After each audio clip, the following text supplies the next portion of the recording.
গঙ্গা ফুলহার দূরত্ব কতটা এখন? মাত্র 1.2 কিলোমিটার। 4-5 বছরের মধ্যে বিলীন হয়ে যাবে মালদার বিভিন্ন পঞ্চায়েত এলাকা, এরকমটাই আশঙ্কা নদী বিশেষজ্ঞদের।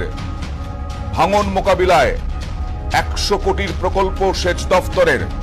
ইতিমধ্যেই মহানন্দটোলা বিলাইমারিতে জল ঢুকতে শুরু করেছে। জলের গ্রাসে জীবন চলে যাবে, 1 লক্ষ মানুষ বিপদে পড়বেন। কথা বলবো আমাদের প্রতিনিধি সেবক দেব শর্মার সঙ্গে। সেবক, কি বলছেন বিশেষজ্ঞরা? কিভাবে সম্ভব এই ভাঙন রোধ? গঙ্গা ফুলহার যাতে এক না হয় সেটা কিভাবে সম্ভব, সংক্ষেপে জানতে চাইবো। দাদা, একদমই মালদাতে বেশ কয়েক বছর ধরেই কিন্তু দীর্ঘ ভাঙন চলছে এবং এই ভাঙনের ফলে ফুলাহার এবং গঙ্গা নদী কাছাকাছি আসছে, এই সম্ভাবনা কিন্তু ভাবিয়ে তুলেছে প্রশাসনের কর্তাদের। এবং যে প্রকল্প নিতে হবে এখানে, 2 নদীর পাড়ে 7 কিলোমিটার দুপারে 14 কিলোমিটার ভাঙন রোধের কাজের প্রয়োজনীয়তা রয়েছে। কিন্তু গঙ্গার ক্ষেত্রে শুধু পরিকল্পনা নিলেই হবে না, গঙ্গা ভাঙনের জন্য জিএফসিসিএফ গঙ্গা ফ্ল্যাট কন্ট্রোল কমিশন তাদের অনুমতি প্রয়োজন। গত 5 বছর ধরে রাজ্য সেচ দপ্তর একাধিকবার অনুমোদনের পাঠিয়েছে পরিকল্পনা, কিন্তু তা অনুমোদন হয়নি, কাজ শুরুও হয়নি।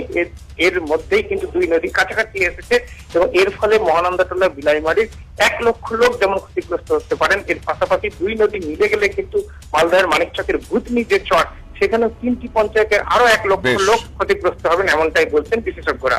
ধন্যবাদ সেবক। কি বলছেন যাদের আশঙ্কা রয়েছে ভিটেমাটি ছাড়া হওয়ার? দেখুন, গঙ্গা নদী এমন ভাবে কাটছে যে মনে হয় 2-3 বছরের মধ্যে 2টা পঞ্চায়েত আমাদের বিচ্ছিন্ন হয়ে যাবে মনে হয়, বিলাইমারি আর মহানন্দটোলা। গঙ্গা নদী আমাদের গ্রাম থেকে তখন 8 কিলোমিটার দূরে ছিল, এখন বর্তমানে 2 কিলোমিটার আছে, বেঁচে আছে। ওই জন্য খুব আতঙ্কিত আছি আমরা। 2 নদীর মধ্যবর্তী স্থানে বসবাস করছি, ফুলহার নদী আর গঙ্গা নদী। গঙ্গা নদী আগে ছিল মহারাজপুর কাছাকাছি, এবং কিছু কেটে জঞ্জলটোলা কেটে সব শেষ হয়ে গেলে মহানন্দটোলার কাছাকাছি পৌঁছে গেছে। হ্যাঁ, এইভাবে যদি কাটে কিনা মনে হয় 4-5 বছরের মধ্যে সব উড়ে যাবে এখান থেকে। এবারে নিরাপত্তা নিয়ে আমরা কোথায় যাবো? ভূমিহীন হয়ে যাবো, তো কোথায় থাকবো, কোথায় কী করবো? এখানে গঙ্গা নদী আর ফুলহার নদী প্রায় মিশে যাচ্ছে। এখানে 33টা জিপি বুথ রয়েছে, সেই 33টা বুথের মোটামুটি অনেকগুলো বুথ কেটে গেছে। গঙ্গা নদী আমাদের প্রায় ফুলহার নদী আর গঙ্গা নদী প্রায় মিশেই যাবে এই কয়েকদিনের মধ্যেই, কিন্তু পরে থাকবে আমাদের নাকাটি ব্রিজ। সাধারণ মানুষের মধ্যে চিন্তা, তারা কোথায় যাবেন? নদী বিশেষজ্ঞরা কি